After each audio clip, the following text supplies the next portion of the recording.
Welcome to another episode of the Scouse Film Podcast. Today I am joined by a lifelong friend, Dan. Hello. Hello. Alright, so, stem cell research. Yeah. 2 wars! Are these wars in US soil?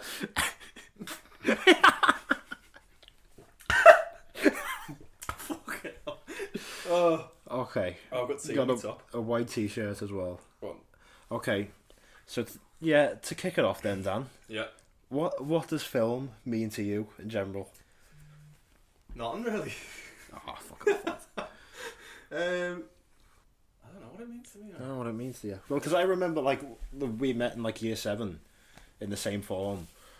And I was always, even though I wasn't properly into film when I was, younger, I'd still watch all these, random, shit comedy and horror films that no one had heard of, and I think you were the only one that had heard of it at the time. Yeah, I mean... See, I remember I got you into film, because I remember you came to my house once, and on the coffee table there was a DVD, and you said, "What's that?" And I said, "It's the DVD," and he went, "What's the DVD?" So I opened it up and he went, "What's this shiny cylinder thing?" And I said, "Disc. Projects onto lasers, mate." And you said, "What does this disc do?" And I said, "Well, pop it in, I'll show you." So we put on Chill Factor with Skeet Ulrich and Cuba Gooding Jr. And that was it then, wasn't it? Yeah. You were off to the races with your film career. It's it made such an impact on me that I almost forgot I've seen it, almost as if I've never seen it in my life. It's probably best that way, shit. Okay, yeah, but we also went to college and everything together where we started. Yeah, I'd say film's the most consistent thing in my life. Like music and that. Because when I'm sad, I watch a film. When I'm happy, I watch a film. When I'm horny, I watch a film. when film's when that? I'm not inspired, I'll put a film on. What's the horny film? Porn. It's not the house that Jack built. No, the film version of porn. The cinematic version of porn is that Love, Gasper No. Is it No? I've still not seen that. I've heard either or. It's just shagging for 2.5 hours, but it's shot impeccably, and it's got John Carpenter music in it. Has it? You should watch it Be a because bit it's just close to the mic. not too far away. Maybe. It's gone up a bit. Yeah. Okay. So that's what film means to you. Porn. Means everything to me. Means everything. That's Means it. everything to That's me. it. It's what I want to pursue. That's It's what I've always wanted to learn about. Because I think I wanted to do film-based stuff in fucking year 9 or something. Or earlier than that, I don't know. Because I remember I used to go to the charity shop and buy a fucking Liani films. Yeah. 10p a go. You're still one that I keep seeing on Letterboxd. You'll watch some random action film from the late 90s or early noughties or something. Things that are just on no one's radar. Because that's what you kind of grew up. Yeah, like Chill Factor. There was some Kurt Russell one you watched recently or something. Breakdown. Probably, yeah. But yeah, I always see these things and it's some action film from thingy. It's why is he watching that? But it's just what you like, isn't it? It's I like everything. I know. I like everything. Yeah, because when we were mates, because we're not anymore. Yeah. When we were mates, I feel we kind of just watched a load of fucking comedy films, didn't we? It was comedy and any shite horror. Yeah. That was on. I reckon we got into film. Yeah. Probably when Drive came out. Yeah. No, it's literally. A stereotypical thing to say Drive. It's one of yeah. I think it's probably yeah. Off a tangent. Yeah, it's obviously a thing everyone says about Drive because it is now it seems overdone, but it was the first one we saw where I remember it's almost as if we'd never heard 80s music before we watched Drive and everything. It was oh my god, I it's amazing. Definitely credit that with getting me into synth music. But then other films with that kind of soundtrack that we that have come out since Drive, rewatching Drive lately, and it's it's a bit overdone, that isn't it? Even though I've not heard it anywhere else. No, I mean all the tracks on Drive, it's I've heard this a million times. It's because I have heard it a million times from Drive. But yeah. Okay. Let's dive in. You pick three films. Right, yeah. What's your first one? Right. I kind of split them up into 3 categories. So okay. I was going to do one film was basically something that inspired my life, Yeah, okay. personally, like influenced like fashion or music taste. Yeah. And then another one was inspired by like pure filmmaking. Yeah. And then the other one was forgotten. Did you write it down? I did. Do you want to check your notes? Do you want to check your notes? Reach his first cup of tea. I'll come around to it. I'll come back. Okay, all right. So what's your first film? Dazed and Confused. Oh, cool. Yeah. So I think I watched it in. When were we doing food tech in school? What year would that have been? I can't remember when it was. But whenever it was, I think it might have been year 8, maybe year 9. Yeah. But I mean, I'm not like that now, but I remember watching that. I was thinking. Yeah, so I was a right scally chav back in the day. I know. And I thought I was like, I don't know why, but back then, like the summer between year 6 and year 7 felt like 10 years, even though it was only 6 weeks. And I feel like, in my head, I think I was a chav for years and years, and I was a little absolute cunt.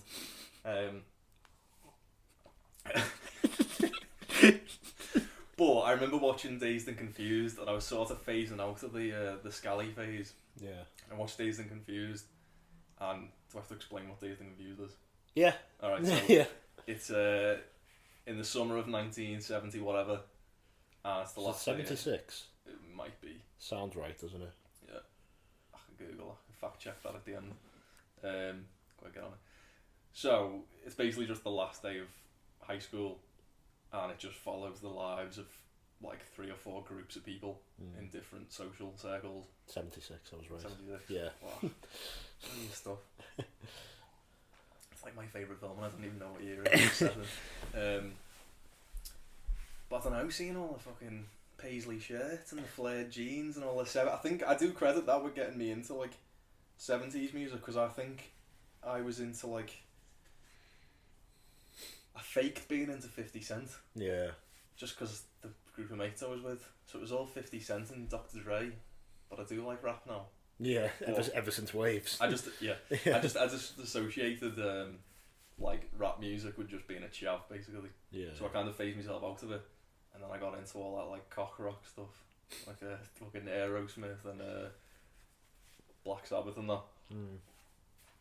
But got me into like other films, because then what I'd do is, because I was big into like film music, because even before I was a scallywag, I used to hear like songs on films, and then I'd download them, and basically my phone would just be filled with like one-off tracks from certain films. Yeah. I never really had like a proper music taste. I just kind of fucking scatter whatever, just every bit of everything. But it was all from films. And Dazed and Confused gave me a consistent genre to believe in. To believe in. Music. Oh. Any other talking points on Dazed and Confused? I don't know, because sometimes I'd watch it and I'd get sad. Because after watching it, I always thought, oh, I'd love like a tight-knit group of mates. You know, just like 6 mates that you hang around with all the time. You can go and sit on their fucking bed and chat about life. And I never had that. Except so it was just us going to fucking see shit films. That was our version of it. I don't know if it's probably, is it similar to you? I don't know, but with me, all the mates I've got, they're all like individual mates that don't hang out with each other. Yeah, kind of, yeah. And watching those films where it's like groups of people hanging out. Yeah. Fucking Dawson's Creek and that. Yeah. It's like, never had that. Never had that. All my mates don't like each other or know each other. This got like way heavier than expected. Alright, and so what would be a what would be the film to watch with it, as like if you were going to watch a double bill? Well, it's like an obvious choice is Everybody Wants Some, because it's made by Linklater. Is it an actual sequel, or is it like... No, it's like spiritual sequel. Pretentious spiritual, quote unquote sequel. But I mean, it is literally Dazed and Confused, but with jocks. Oh, right. I didn't even realise. I've still not seen it. And that's the same thing, the dickheads, but they're a tight-knit group of mates who care about each other, and they go to disco dancing. And it's a bit more, I'd say it's a lot more misogynistic than Dazed and Confused. Really? Well, the whole film's about them trying to shag. Yeah. And they, like, change their, like, style to suit who they're trying to go after. So they go to, like, to dress up in, like, Johnny Rotten gear and go to, like, punk gigs to try and pick up birds. and then they go to like it's like Cotton Eye Joe barn dancing gigs. And they dress up in like flannels and that and cowboy boots. Yeah. And it's just like, oh, you haven't got an identity then. Is that the kind of message of the film, is finding your own identity, or is it literally just the... I don't know what the message of the film is. It's just it... banging. Yeah, and right. playing just all your favourite playing baseball. But it is like, it goes well together. Does it? Yeah. It's literally like the same story, but just with a slightly different spin on it, because it's about like, I think it kind of makes you, I've just explained the misogynist, but it makes you kind of like, I feel like you go into it thinking, I don't like jocks, me. Yeah. They're all like bullies and fucking whatever, but it makes you care about them the way the story's presented. Oh yeah, it's like, yeah, because like it's very two-dimensional how they usually portrayed in films, just as the bully. Yeah. Sounds cool to see it as I don't know. Full-dimensional. I think I had another one that went well with it. Yeah. I might not have. I'm just gonna take to be honest, it's mostly Linklater films. Is it? Like, well, it's just that like films told over a finite period of time, like over a day or over 3 days. So you could probably literally watch most films like that unless it's like a phone booth. Yeah. Like the genres don't mash. Almost Famous is alright. That's actually pretty cool. Yeah, that's almost Because like, I mean, Almost Famous takes place over like months. Yeah. Well, initially it takes place over like a few weeks, I think, but then it goes on to like months and stuff. But that's a similar thing. It's like, it's like them that's set in the 70s. It's like them students, which like starts to make it big almost, wouldn't it? Just seeing like afterlife of, I don't know. We can just cut this bit. Again, no, yeah, it fits really. In my head, it makes sense. Yeah. But yeah. Yeah, because Dazed and Confused is like it follows a bit of everyone, but the main, I don't know, thread is that dickhead kid. Yeah. What's he called? Mitch Kramer. I don't know. Proper Ming. That's the thing. He's like the protagonist. Yeah. But no one likes him. No one I know likes the film. Likes Mitch Kramer. Really? He's just a proper wet wipe. He's like, I don't know. He's just like. I've only ever seen it the once, so I couldn't really like.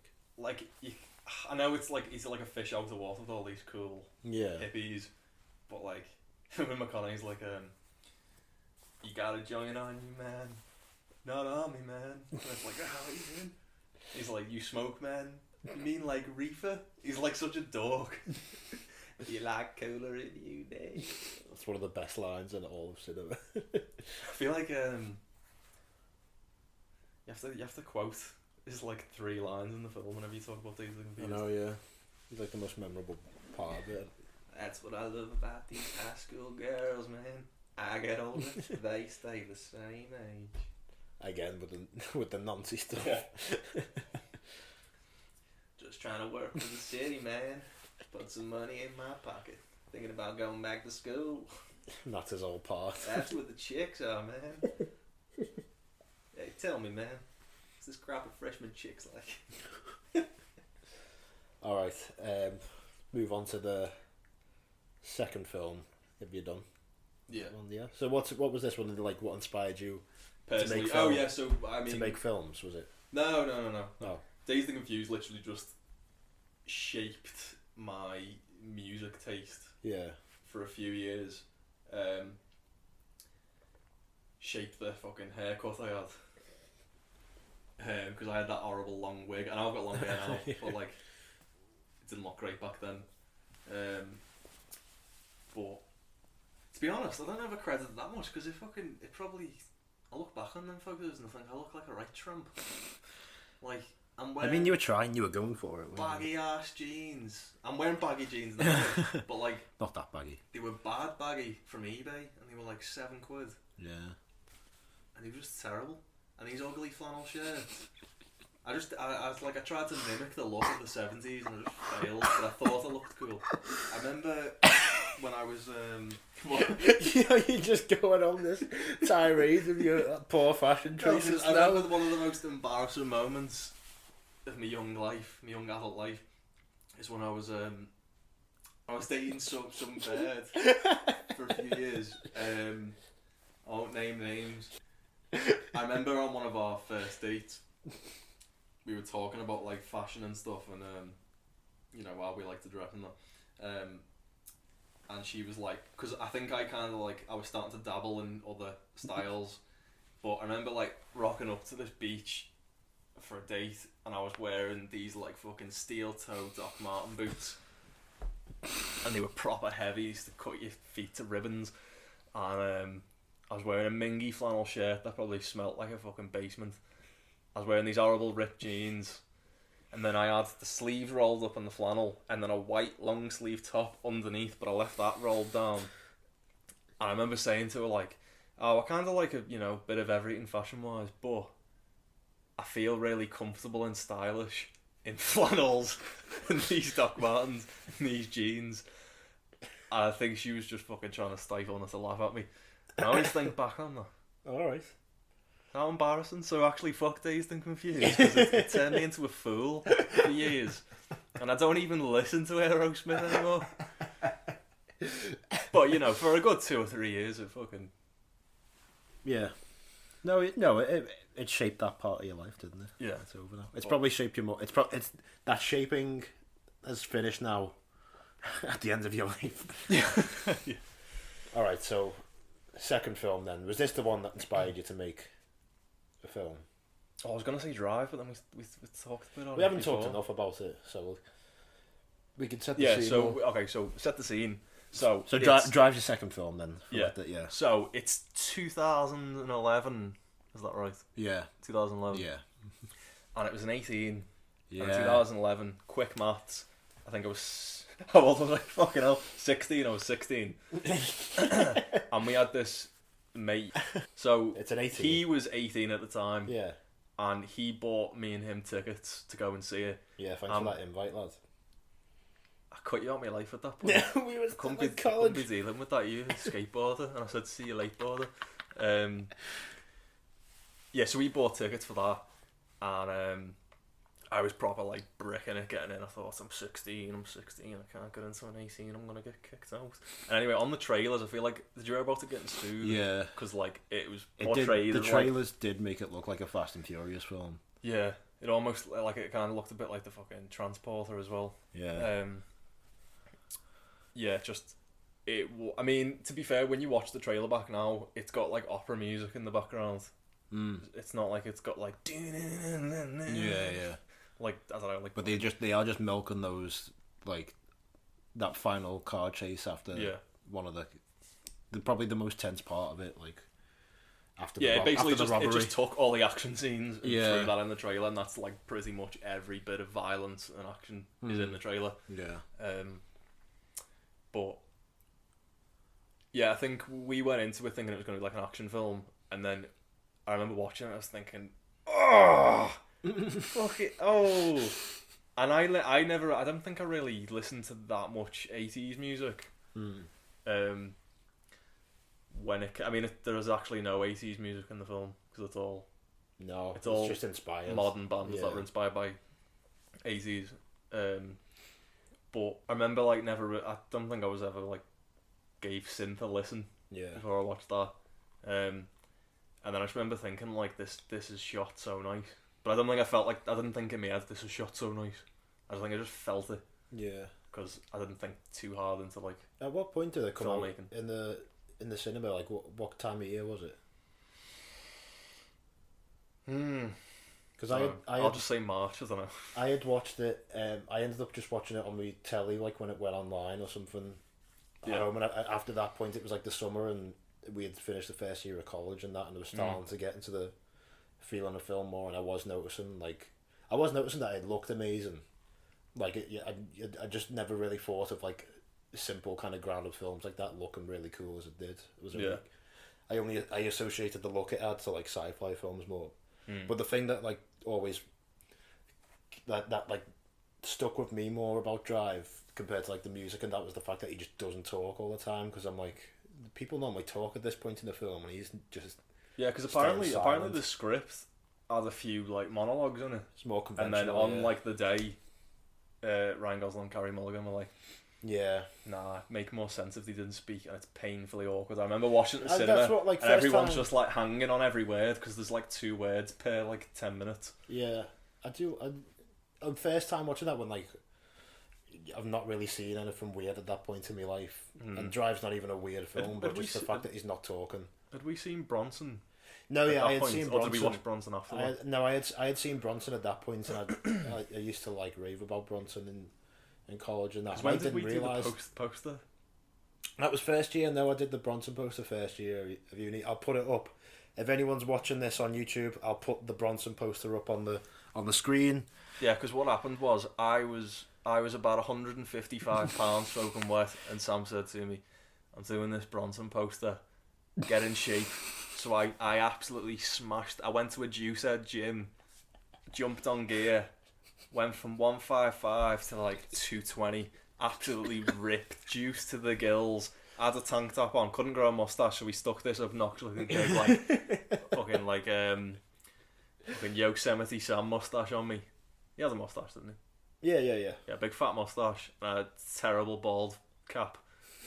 But I was absolutely massive. The poster looks pristine. Like you couldn't. I look skinny on the poster, but it was just the the camera lighting. makes you It lose was the 30 lighting. pounds. It was the lighting, wasn't it? But yeah, I didn't realise until No, like I was literally like 3 stone lighter than I am now when we done that. Sick. Tiny as a twink, and I'm as big as a The skyscraper. muscle bound freak we see before. I was as small as a postage stamp, and now I'm as big as a skyscraper. So, who's that monster? Barreling towards us on the sidewalk, busting up the sidewalk. But yeah, Yeah. I didn't realise until like a few months after I watched Drive that it was the same guy who directed Bronson and Drive. I think that's what kind of like started to get me more interested in like weird films. Is that like, oh yeah, this person makes these films. A bunch of people do, yeah. So they were made in a factory or something. Yeah. So fucking Stephen Hawking goes on the computer and just types in a plot, and it fucking gets churned out on it. The Kellogg's factory. Just spits it out straight onto DVD. Yeah. We just keep going off on some like tirade now. No, what we Drive in the cinema, you're bricking it. You saw it in this. You were brick, yeah. Yeah. So when we came out of it, the sailor said he used to do this thing when I'd go and see a film with him, and he'd like stand up and go. He'd look around the room and he'd go, "That was shit, that lad," and he'd do it for like everything. I remember he stood up in Avatar. Shit, that lad. Basically everything we went to see was shit apparently, and like I didn't have the nerve to tell me mates that I didn't whether I didn't enjoy something or did enjoy something. And he stood up at the end of Drive and he went, "That was shit, mate," and I went, "Fuck you, you twat." No, I didn't. I just went, yeah, it wasn't that I was expecting it to be more like Transporter, But in the inside, inside, I was coming everywhere. I was coming at home. I was coming in the gym. Fuck it. No, but I went home and downloaded the soundtrack like ASAP. Yeah. And I was just like, real human being and a real Can I put that hero. on for a copyright strike? They'd be like, hang on, you put the exact song in the middle of this podcast. I don't think you can get copyright if you sing it, because like my voice is my voice. It's not like True. I'm not, I know, but that sounded exactly like it then, lad. Thanks. Oh. Okay, yeah. You downloaded the soundtrack ASAP. Yeah, and I went out and I didn't go out. I went online and I was obsessively. Actually, that's another thing. Drive, I forgot, shaped my fashion again. So I've basically just robbed all my clothing ideas from films. Because when Drive came out, I was like, "That's an absolutely naughty jacket." That. Where did he get that jacket? Looked it up. It was Levi's. So I bought it on eBay for like 20 quid, and it was tight. But luckily, I wasn't in Bronson shape yet, so I was quite small, so it fit me. It doesn't fit me anymore. So I'm gonna sell it if you want to buy it. If anyone's listening and wants to buy it, I'll sell it. Get on Danny's Depop. 90 quid. 90 quid. Movie worn It's got memorabilia. sweet curry sauce stains off of Mackey's on the sleeve, but it's 90 quid. And Ryan Gosling wore it screen accurate. So, Yeah, so I used to just knock around in this tight Levi jacket, and then I was obsessively looking for those Henley shirts, you know, like the buttoned ones. Yeah. And like back then, I don't know if you remember, in college I used to wear like skin tight clothes. Yeah. Because I was already like slim, and then I lost more weight, so I was like, I'd say skinny looking back now. And I used to wear skin tight clothes, and I used to walk around, and I bought these black boots. Every time I used to go clubbing in town, I'd be in this Levi Ryan Gosling jacket and the Henleys and fucking aviator glasses from Primark. So I've not got an original idea in my body, mate. I'm an absolute peasant. Even now, the fashion sense from the Shia LaBeouf outfits online. I changed my fashion sense like 2 weeks ago because of the Shia LaBeouf. Because he's the fit god. He's the fit god. Yeah. No, he's the fit. He's not. He's all right. Like, he's all right looking, but he's the fit god, outfit god. Yeah. Yeah, man. Just old sports memorabilia. Fucking great. Where do we keep going from these? I don't know. Fashion. Drive got me into jacket. Like thinking more about cinematography and lighting. In neon, I got a proper hard on for neon. Still after do. that, yeah. Don't know who doesn't really. No. I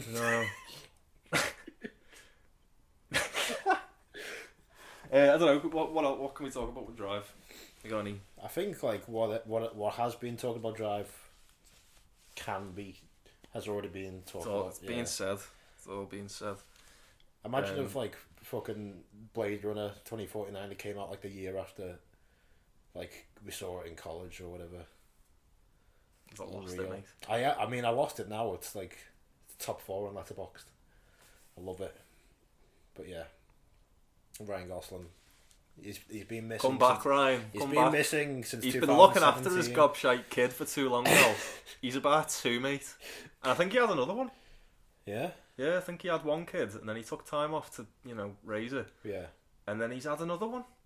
And it's like, do you even care about Hollywood? Do you even care about Dan and Sam's fucking lifestyle? No. I've not been inspired since he made the film. No, the last film he was in, like, was it Song to Song, and it was shit. Terrence Malick film. No, Blade Runner came out after that. But okay. So was his last film Blade Runner? Yeah. On IMDb.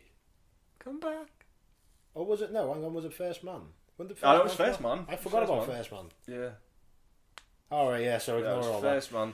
Alright, so what's the double bill up to Drive then? What's your double bill pick with Drive?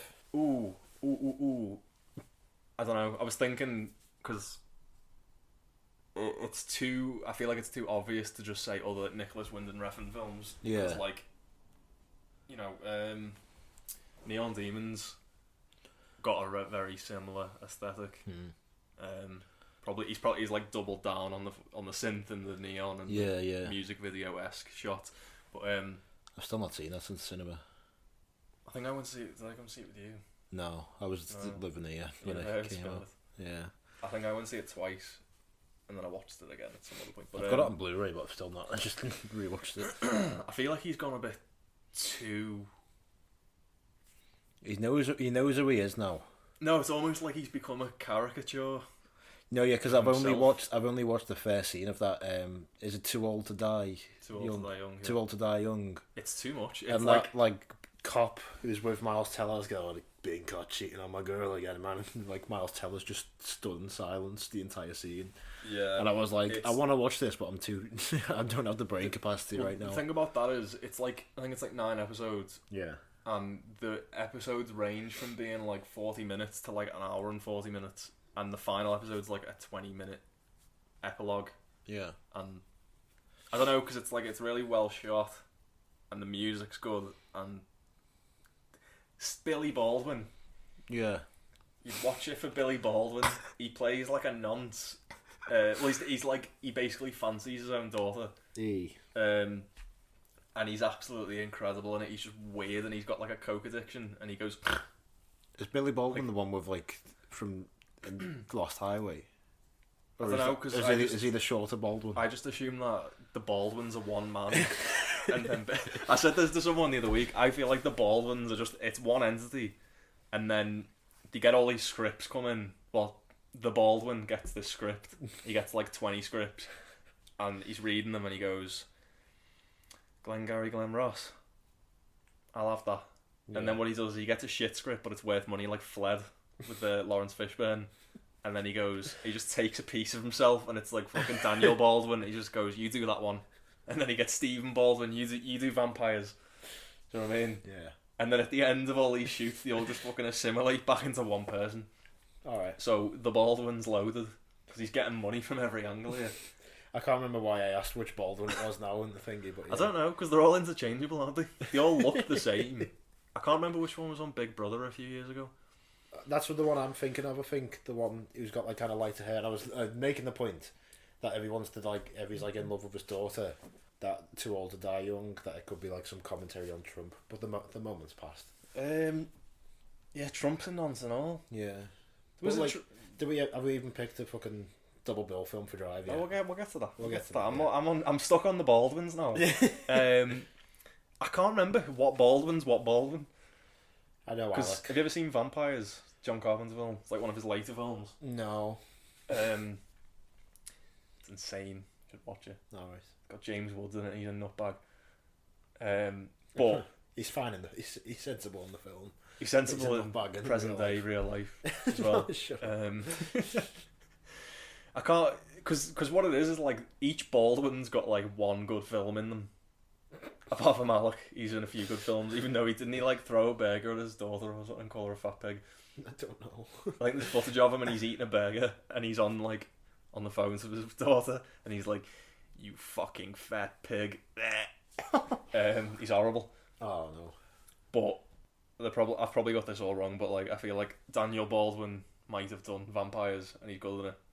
Stephen Baldwin he was in something else. There's one Baldwin that's shite, and he's not in anything good.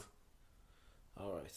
I can't answer this really. Just I need a producer for the podcast to be like researching these things. Yeah, you need to hire someone else. Let's Google it. Let's put the. Go on. Are you leaving this in? Yeah, why not? Yeah, go on. Right, you do Stephen Baldwin. I'm just gonna search the Baldwin brothers. Yeah, because they all are one person. Okay, Stephen Baldwin. Stephen Baldwin was the one I was thinking of at first. Right, which one's he? He was the one who was on He's Big the Brother. youngest, he needs the most nutrients. He was in Usual Suspects. He was in Fled. Ah, okay, right. Fled's a piece of shit. So there's 3 of them that act, isn't there? But there's like 4 brothers. Yeah, but you think there's a fourth? Wait, no. No, yeah, there is a fourth one. There he is. Who the fuck's he? He looks like He's a not an mafioso. actor. No, he's not. He is an actor. Do I know? But he didn't pop up on Google. He's just the least famous. No, yeah, these are the actors ones, and yeah. Which one's which? That's Alec. He's the one who was in Lost Highway, and that's. Is he in Lost Highway? Yeah. Okay. Right. Lads, hold on. Bill for Drive, lads. Come on. Daniel Baldwin. 37 minutes so far. We've been recording. Yeah. It's 37 minutes of gold. I can't think now. I've just got Baldwin on the brain. What was my point about him? No. Hand me the keys, you cocksucker. Do you like Usual Suspect? Bryan Singer's the Usual Suspect himself, isn't he? I've watched it the once. Give me the keys, cocksucker. Hand me the keys, you cocksucker. It's me Kevin Spacey impression. It is astounding the amount of nonce talk that's been in this podcast so far, and we're not even close to finished yet. I'm getting the word nonce. I'm cutting this moment now as the host. Okay. And think first film that comes to mind. It can be anything now. Double bill with Drive. All right. Repulsion with Roman Polanski. Fucking hell. No, well, all right. Non-nonce films. Double bill with Manhattan, Drive. Woody Allen. I like how you got close to the microphone. Okay, I can't think of any. I don't know. Miramax films. Jesus. It's your double bill. Oh yeah, double bill. That's why you're saying thinking. Right, I've been trying to get me double bill out for about an hour and you won't let me. Just keep talking about paedophiles and Baldwins. And ironically, none of them are bald.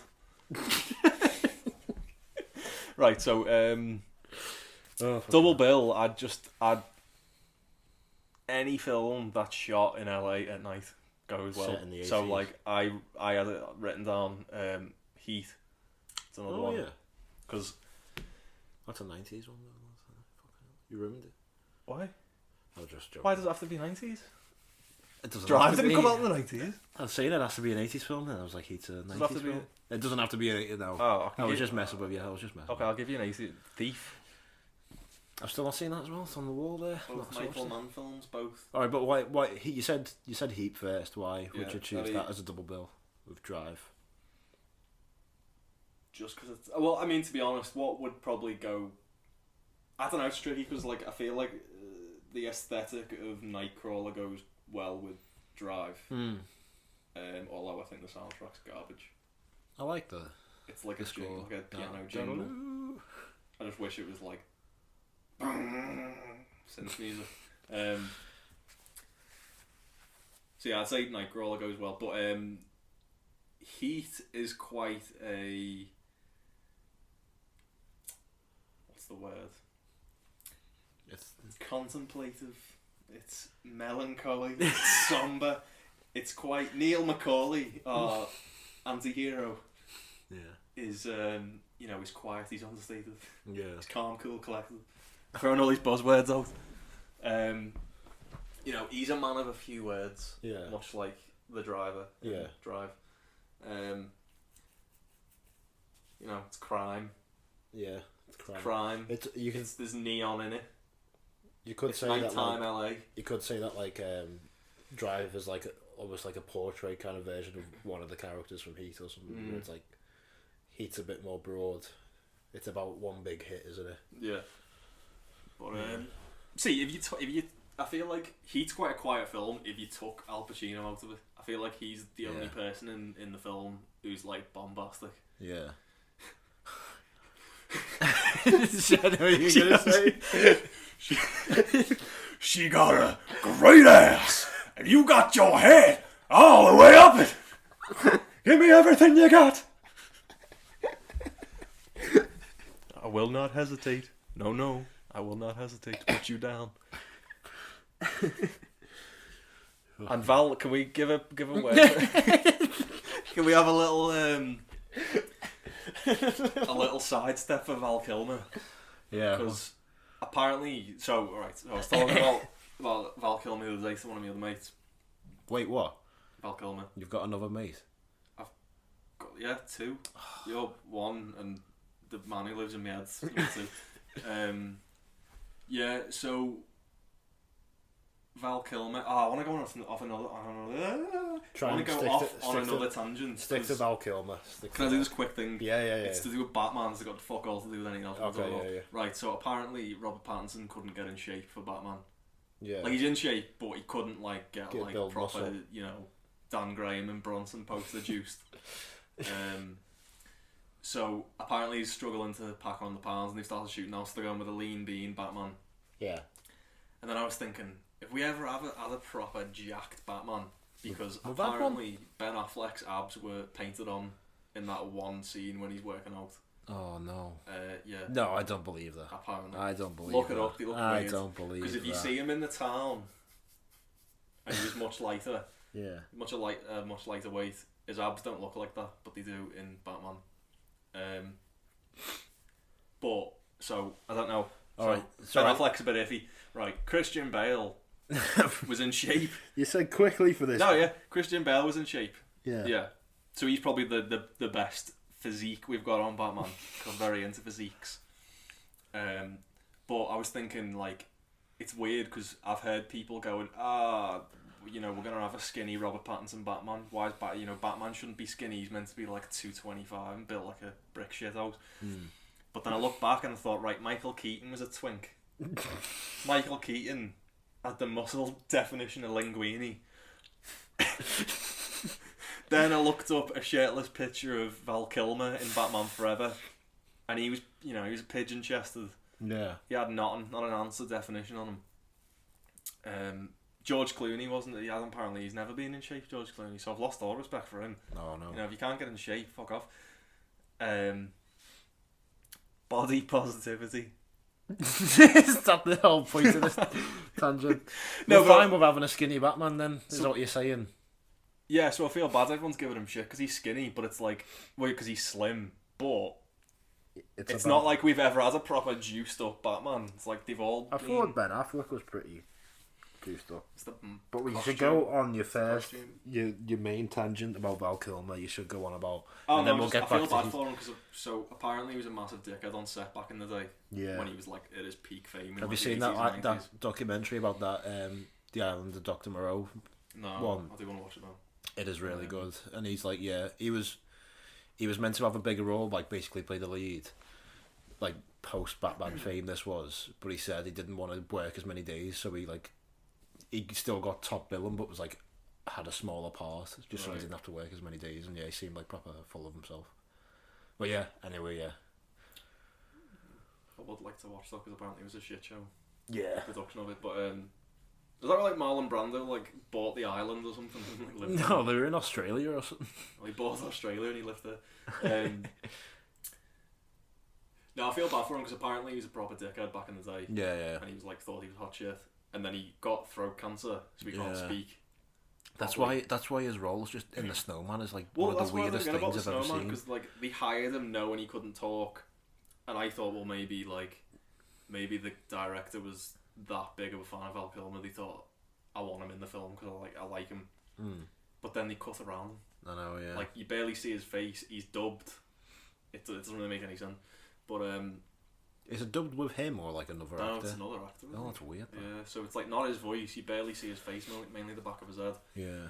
And he still can't talk now, but apparently it's getting better. But I heard it proper humbled him.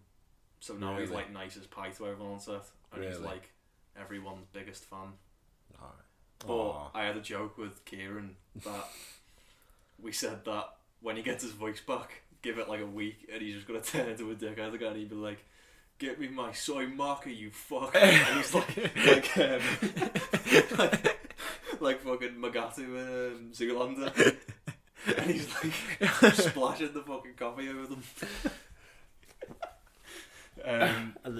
But yeah, back to Heath. He was a solid actor back in the day. Yeah. What about Heath?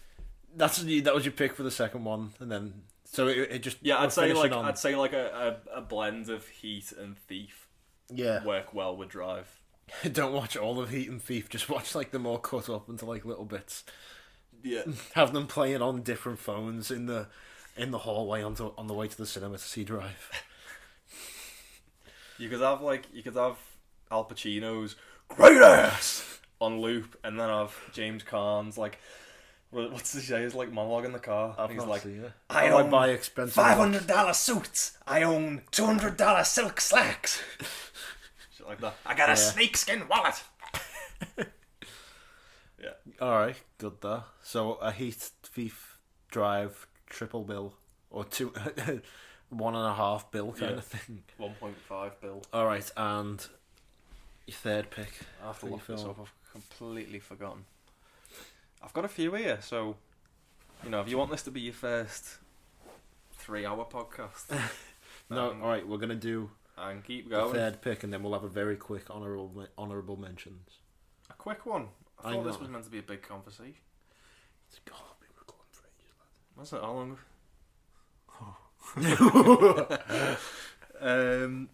Boogie Nights. Is that your pick? No, that's an honourable mention. All right, well, we'll get to the honourable. It taught me as a wee lad that you can use your big dick to get yourself somewhere in life. We'll get to the honourable mentions at the end. Okay.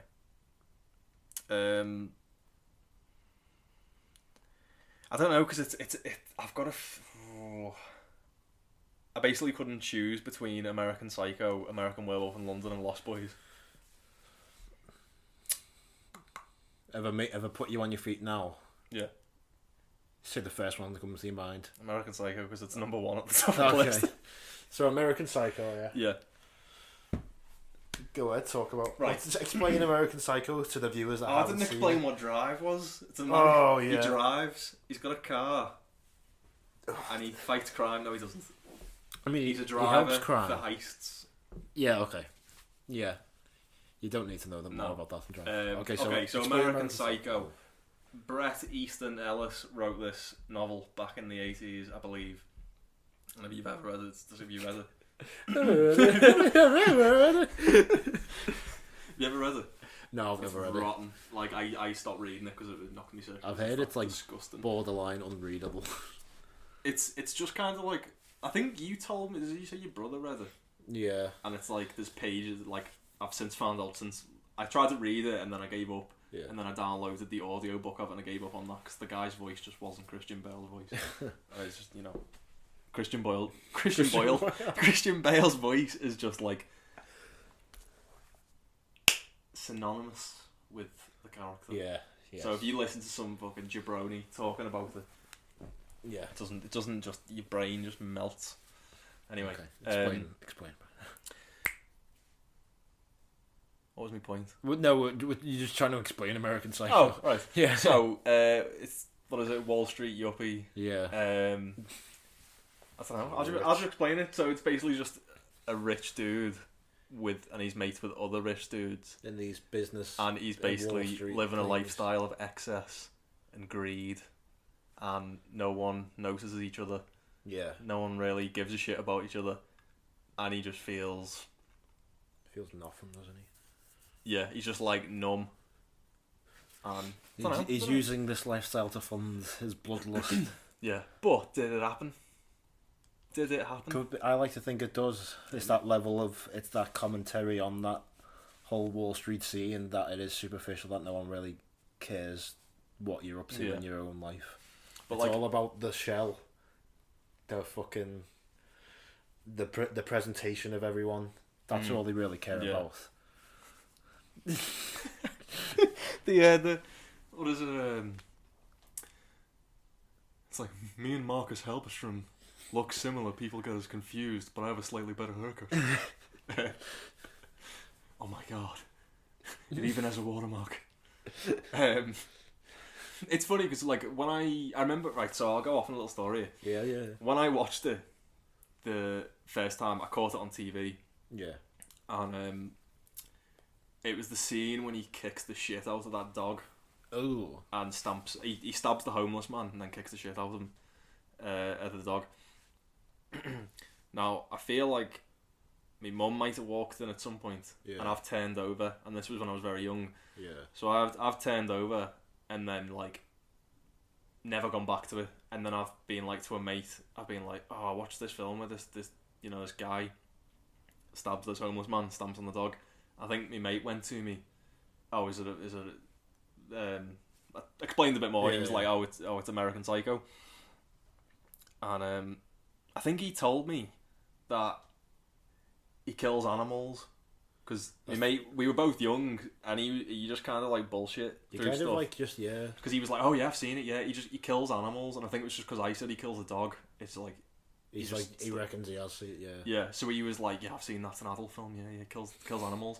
So for some reason, for years, I had it in my head that he only murdered animals, and I like, that's the only one he kills in the whole film. Yeah, but I like, it's like that Mandela effect was born that day, because I remember like very vividly before so instead of killing Paul Allen, I remember him going around his apartment with the axe and there just being a duck walking across the newspaper he's laid down. And then I just remember him flicking Huey Lewis on and smashing this duck in the beak with an axe. That's weird that you say duck as well, because House the Jack built another like serial killer one. Shows a flashback of him like cutting the leg off a duck. Aye. So weird, Mandela effect shines again. Yeah. He might not have never killed a dog. So yeah, for years I thought he was just an animal killer. And then I feel like, I don't know about you, but when you watch it, I feel like a lot of the satire goes over your head. Yeah, like when I first watched it, I was like, I must have been like 15 or 16, and I didn't really understand any deeper meaning of it. Yeah, like I was expecting like a horror film. When I watched it properly the first time, I didn't find it funny. I don't remember laughing. I remember the only reason I found it funny is because you kept showing me clips in IT of him like when he kills Jared Leto doing the dance and that, and I was like, "What the fuck is this?" But it's actually like I've watched it loads of times where I thought it was proper grim, and it's like a joyless experience. Yeah. But like I think the most recent time I watched it, I've been laughing like a whole lot. Yeah, because when I watched it with my girlfriend, current girlfriend, she, not my ex-girlfriend, my current girlfriend. I watched it with her, and I feel like she didn't see the comedy in it. I think she just took it as face value, like, no, it's this rich dude murdering women. Yeah. For the most part. It works on any level, American Psycho, doesn't it? Yeah, it can be a horror, comedy. Yeah, comedy. There was that one, we saw it, we got to see it in a cinema once. And there's that bit at the end where he goes, "Why not, you stupid bastard?" And we were the only ones in the cinema who were laughing. It's not funny, Patrick. Why isn't it funny? Why not, you stupid bastard? It's got some cracking lines in there. Yeah. Incredible. Incredible film. Christy, bend over so Sabrina can see her asshole. So that's the plot of American Psycho. He kills ducks. Oh, that. He kills ducks. Yeah. I think that I credit American Psycho with getting me into the way I apply music to anything I make. Yeah. So like I've got this raging hard on for like what it's called soundtrack dissonance. Yeah. Or juxtaposition. So, you know, it's standard, there's a horrible scene going on, and you throw over happy music, which is like Kubrick did that a million times. Yeah. But I think the scene where he kills Paul Allen to Huey Lewis, I was like, fuck. Yeah. He's murdering the man from... what is it? What's the fucking band he was in? 30 Seconds to Mars. Yeah, he kills him, the lead singer of 30 Seconds to Mars, to Huey Lewis in the news. And there's the bit where he's shagging those girls to Phil Collins. Yeah. And I was just thinking, that's cool. And I remember watching Reservoir Dogs and Michael Madsen cuts off his ear. Yeah. To Jerry Rafferty, and I thought, that's cool. It's a cool idea. And then I just kept seeing it more and more, and I see it in all Kubrick films. And I don't know, just ever since, I feel like whenever I've made something, if there's anything horrible in something I've made, I've thrown in a song, and it all stems from the first time I watched I've also noticed in a lot of stuff that you do, right, as well, it is like about the routine of killing. Yeah, all my scripts are serial killer based. Fun. Just gotta let it out some way, haven't you? Yeah. We never made that. Yeah, we shot a few scenes. Which what? We shot a few scenes of my serial killer detective film. Oh yeah. It's never seen the light of day. It's literally us just fucking dancing. Dancing and cracking open one beer. Yeah. So that's like probably American Psycho is probably one that's like inspired you to create. Would you say more than Drive or? For me, I'd say American Psychos. If you splitting it off into like different categories, I'd say that Drive inspired how I would shoot a film. Yeah. So I'd say Drive would have influenced the looks of... I mean, not that I've ever made anything remotely as nice looking as Drive. Mine looks like a fucking bin bag filled with cottage cheese. All my stuff's garbage. But if I had the equipment... Yeah. Drive will I don't know what I'm saying. So basically, Drive influenced the visuals. Yeah. Of how I'd like to make films. Yeah. And American Psycho would have influenced the tone that have gone into my scripts or stuff I've ever intended to make. Yeah. You know, slightly tongue in cheek, gruesome, mate. You do like that tradition of a serial killer's process as well, because I've noticed work you've sent me in like your final year of uni, it was like the guy going through all his killing equipment, and it got to the point now where like every time I watch some kind of serial killer film, I'll message you and be like, did you fucking write this or something? Well, it'll be one I'd recommend here because it just seems like you would have made it. There's a part of you want to kick yourself because you're like, I could have wrote this. I don't know. Don't know. No, I don't like to look back in anger. Sets foot in Manchester once. Oh, Wonderwall. All right. I don't know. Was that? Have we hit a wall with American Psycho? Yeah, I think so. All right. So I don't think too deeply. All right. So what would be your double bill pick with American Psycho? Ooh, right. So this tonally, it doesn't quite go.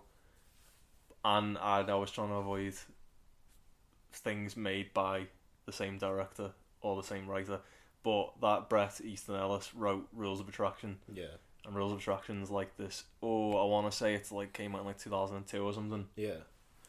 I don't know if you've seen it. No, I've never seen it. It's got Mr. Van Der Beek in it, James Van Der Beek. He wasn't Dawson's Creek, but he was in it.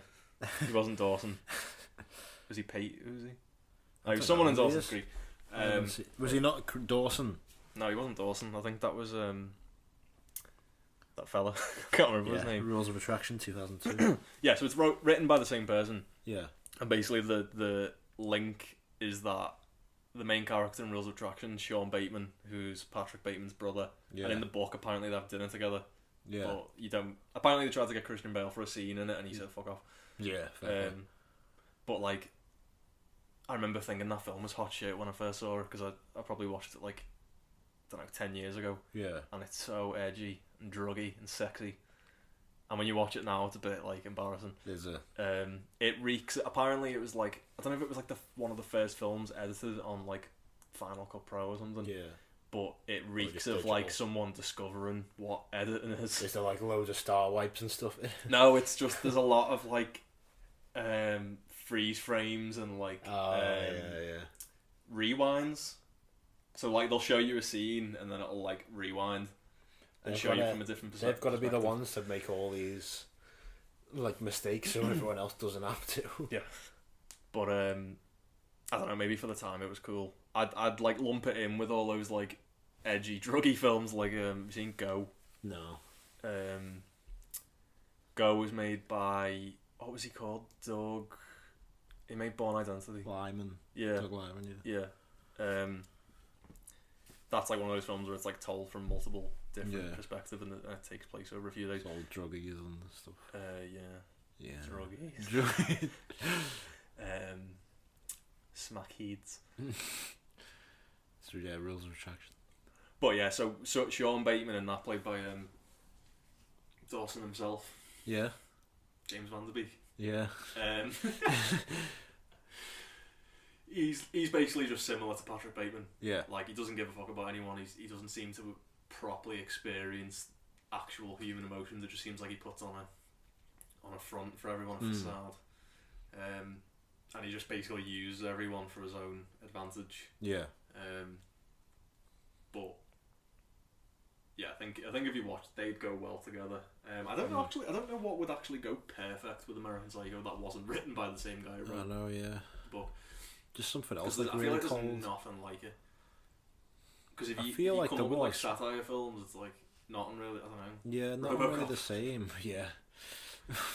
I'd have that. Yeah. You could do like a Lars von Trier one or something. Like you could do like House of Jack built. Yeah. Yeah. Like if it's like House of Jack. I was gonna say if you took all the comedy out of it, but House of Jack. That's like, pretty funny. Yeah, that's pretty funny, that one. There's the bit when he's like shot a kid in the head. It sounds funnier than it is. Yeah. And he's just got the kid like waving in the corner of his bit, like where he dumps all the bodies. He's got the kid in the corner of the room with his hand waving with a big smile. Fucking rotten. I remember, so we've got this mate, and for some reason, when we go to FAC to see films, he goes, "Oh, what are you up to tonight?" And we're like, "Oh, we're going to see a French horror film." Yeah. With like climax. Yeah, yeah.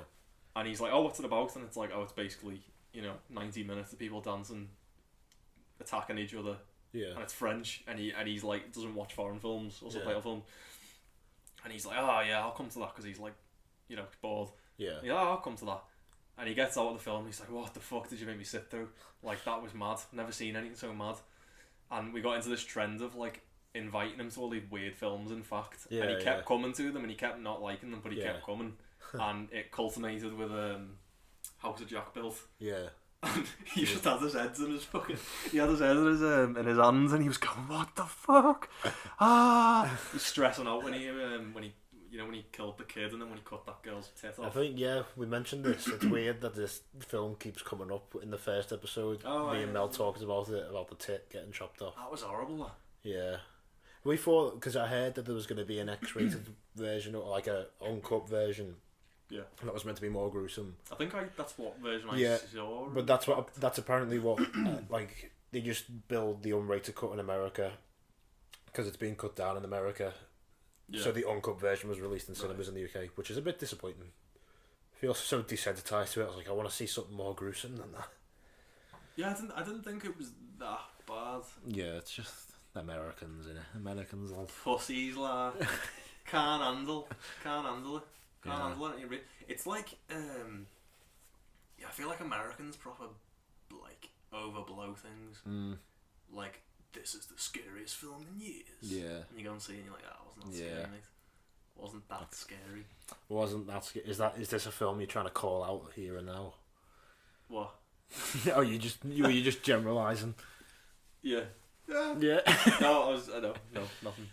Nothing came to mind. Alright. Anything left to talk about with American Psycho? Or Rules of Attraction, or whatever it was. No, I don't think so. Alright. Oh, well, I was going to say, it's nothing alike, but American Werewolf in London goes with American Psycho in the sense that, there's like, it's a comedy masked as a horror film. Yeah. They use all those, like, upbeat music with all, like, the death scenes. Yeah. Other than that, doesn't really show. It has, like, a stylistic... stylistic. Shares stylistic DNA. Alright. Because that was... No, it wasn't satire. Just not really. It was literally. No, it's not satire. It's exactly what it says on the tin. It's an American Werewolf in London. But I think it was John Landis who made it. Yeah. I feel like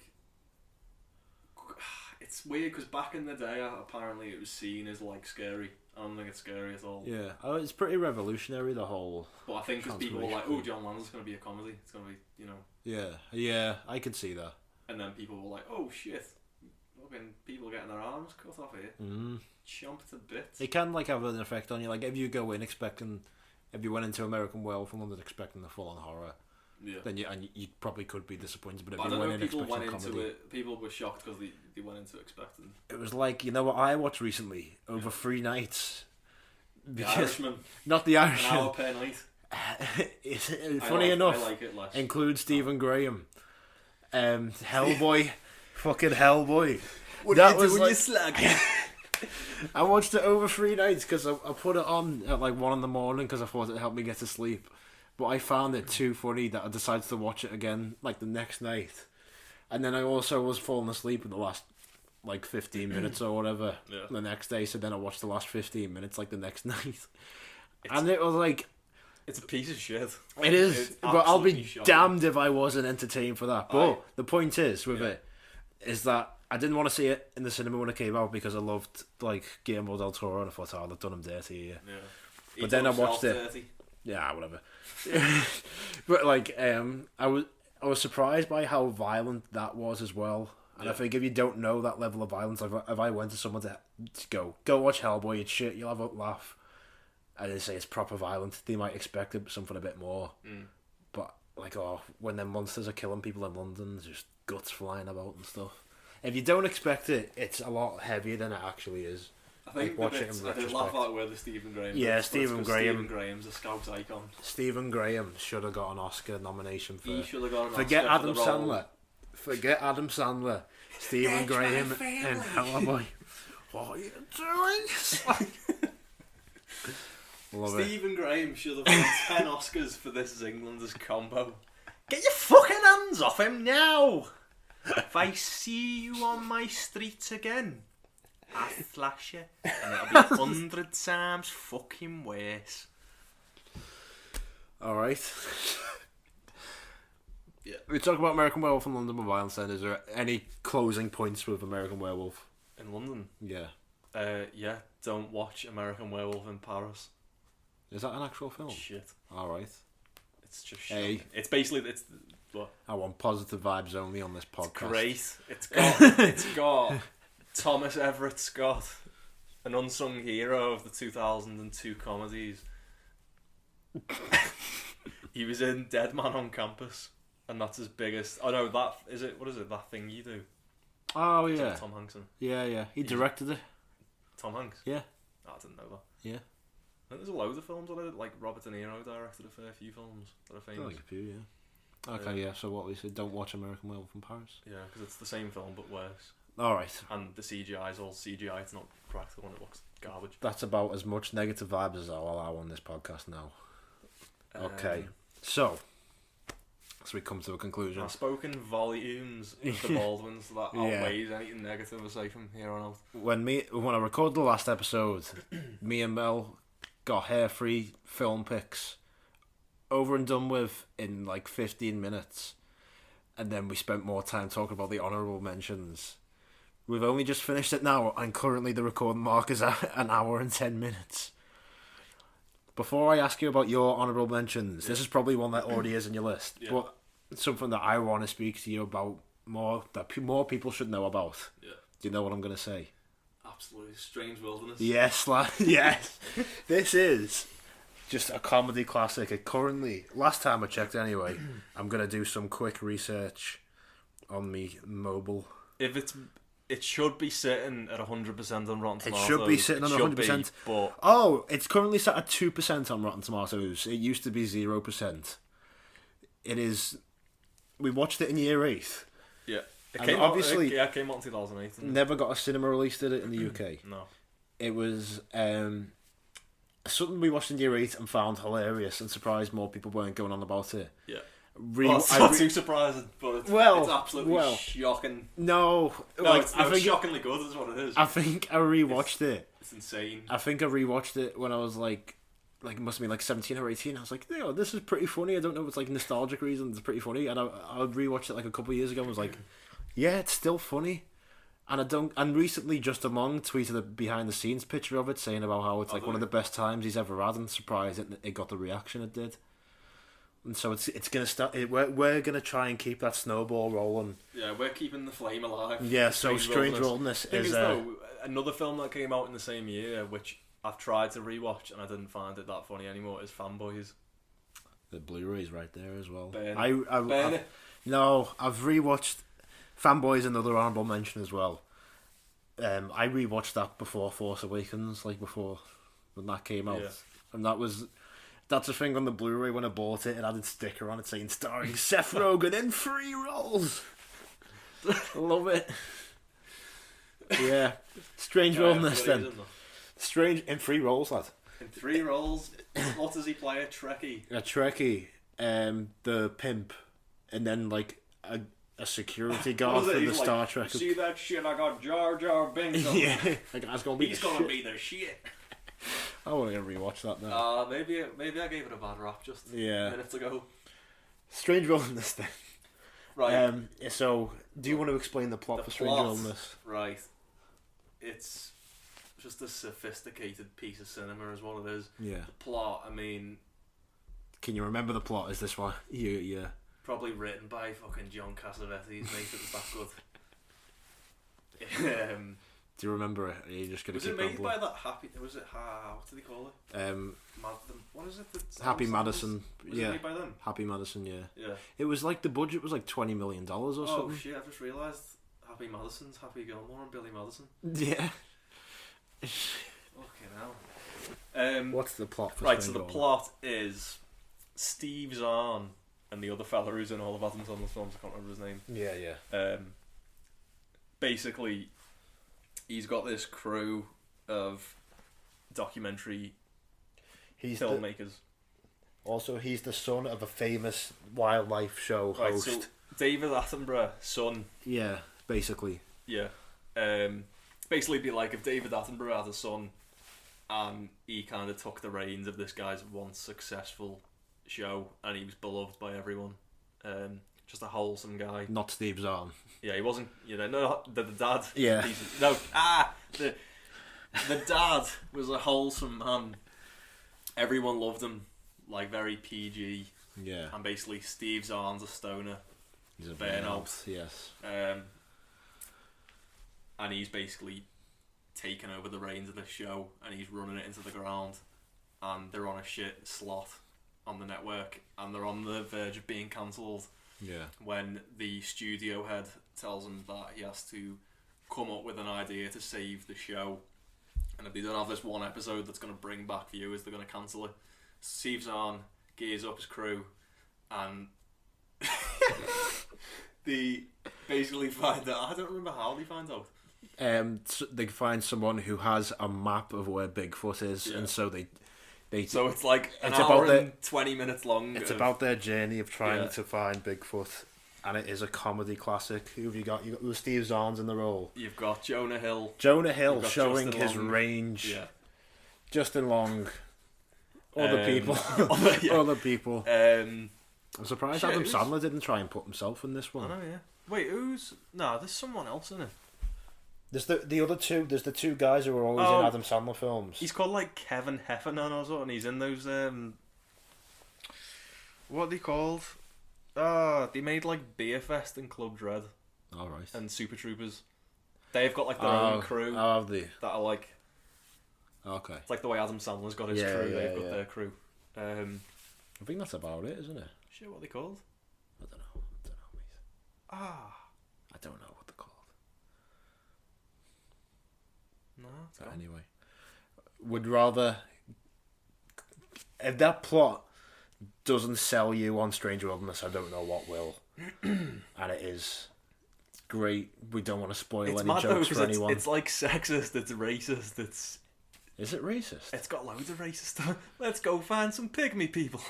It's got some I terrible think it's shit. poking the fun, but on insensitivity. He's just like, no, because there's the studio guy is like, he's like, that's extremely racist. And he's like, hey, Fred here's the racist. You should hear what he says about the Chinese. You know, it's got some banger quotes in it. It's poking the fun at insensitivity from some people, but yeah, it's. Go on. It's not available to watch anywhere, is it? Give me your top 3 favourite quotes from it. Oh, I think if you can remember one of them. I couldn't think then, but then the orange flood back straight away. It's like near the end when they're about to set off, and Jonah Hill bends down and he's wearing a pink thong. And like one of them goes, "Are you wearing a thong?" And he turns around and goes, "What'd you say about me?" You wearing a thong? That's it. That's like that's it. And then Jonah Hill doing the throwdown bitch at the end where he's just like What you got? On near the start when they're showing the clips of all the failed episodes, and Steve Zahn gets out the car, and it's about environmental protection, and he gets out the car and loads of fast food packets just like roll out. It's just classic. It's the low hanging fruit. What is it when Justin Long walks underneath a tree and there's a snake and he goes, "Oh shit, a porcupine." Yeah.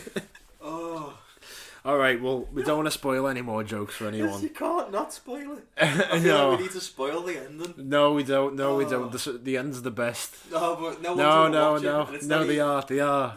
These thousands of viewers. No one watches DVDs anymore. It used to be on Netflix. Maybe this will get it. Maybe this podcast will make it go in the Criterion collection. Yeah, maybe. Alright, have you got any honourable mentions then that you wanted? Why is that pink thong running so fast? Any other films that you want to just quickly mention that you love a whole lot? A whole lot. I don't know, you know. No, wait. I've got of course I do. I've got a massive list. There's one that you're wearing a T-shirt of right now. Would you not mention that? Mention. What is it? What am I wearing? Good Time. Aye. Good Time. Do you care that much about Good Time? Can you do like ASMR shit? If you want. You know that? You were fucking incredible. You feeling this? You feeling as good as I'm feeling right now? I'm feeling cold. You're fucking incredible. That's a quote. Yeah, that's Alright, a what's quote. another film? We're talking good time. Just very briefly. That's one that you could have probably put as like a double bubble Drive, because it's like a... Yeah, it's like... Drive is very clean and crisp, showing the criminal underworld, and that's like, oh, you always feel like you need a shower after you watch Good Time. It always feels so grimy. Yeah, I feel gritty. like I reckon we'd have lost our minds if Good Time came out when we were in college. Yeah. I think that might have like. I feel like in an alternate universe and Drive never existed, and Good Time came out. That's what we'd be banging on about for years. And I'd have bought Robert Pattinson's puffer jacket in there. Yeah. You know what I mean? Yeah. Yeah, you and I've tied my air blonde. That's what I've done. That's what I've done. See, that's how I feel about that. The first half of that Waves film. I was thinking this on the way here. Like, I think if Waves came out back in the day, that would have been the same thing. Like, that would have just sent me fucking cinematic sense. Like these things that have their own kind of like distinct style have an impact on you. Yeah. Yeah. Definitely. Yeah. Alright, any other honourable mentions? Well, you can't, right. I can't talk about films and not talk about The Lost Boys. I'll go ahead, yeah. Have you seen it? Yeah, I've seen it. I've only ever seen it. I had a double bill written down for that one as well.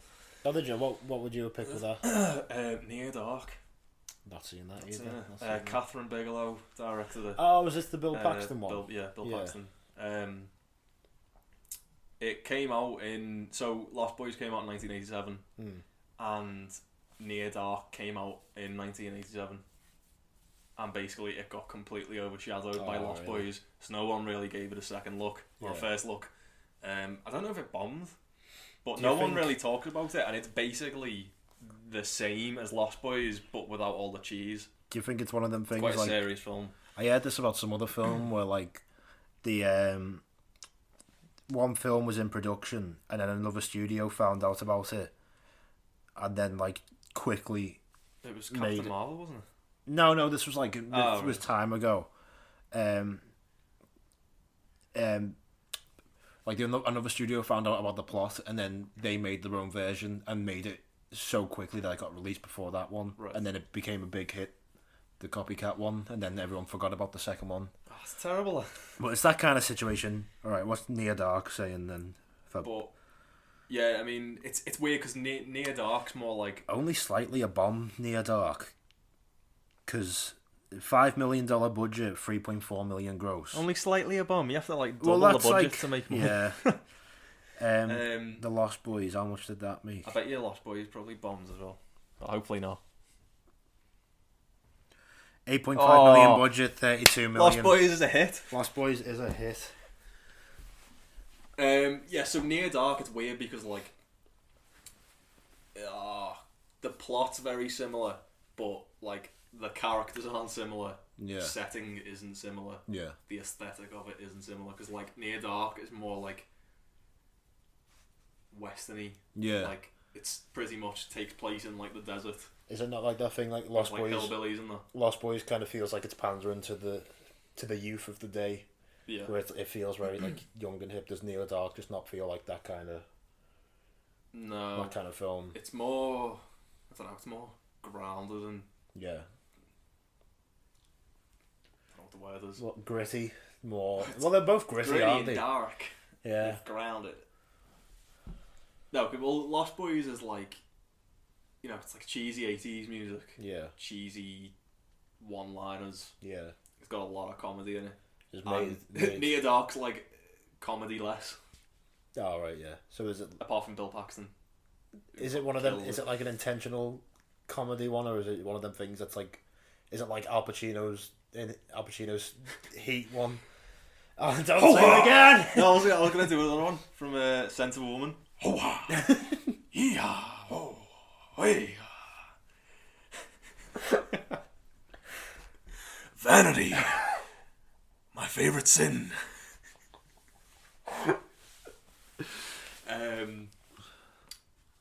Near Dark. Not. It's very. That's what you're talking about. Near Dark. Very. Yeah, like it basically Lost Boys is like for the MTV generation. Yeah. But they're similar in the sense that it's just like, you know, two characters get caught up in this gang. Like they're both outsiders. Yeah. Like new. I think they're like both. I don't know if they're both new to the town, and they get like befriend a group of people, and they turn out to be vampires, and then they both get turned, and then the film's kind of like them struggling with turning into a vampire. Yeah. So it's, you know, it's similar in that sense, and the fact it came out in 1987. But it's weird that, like, if that had come out today, like, I wonder how, I don't know how far apart they were, like, released from each other. Sure because if it was released at the same time, I couldn't understand someone not wanting to, like, see another vampire film in the same summer or whatever. But like, yeah. I don't know how you see rip-offs, like, done a year later. Maybe like, Near Dark would have been a bit more of a hit. Like when Mr. Skin completely overshadowed Flesh of the Stars. Remember that? Yeah. The reference that. It's knocked up.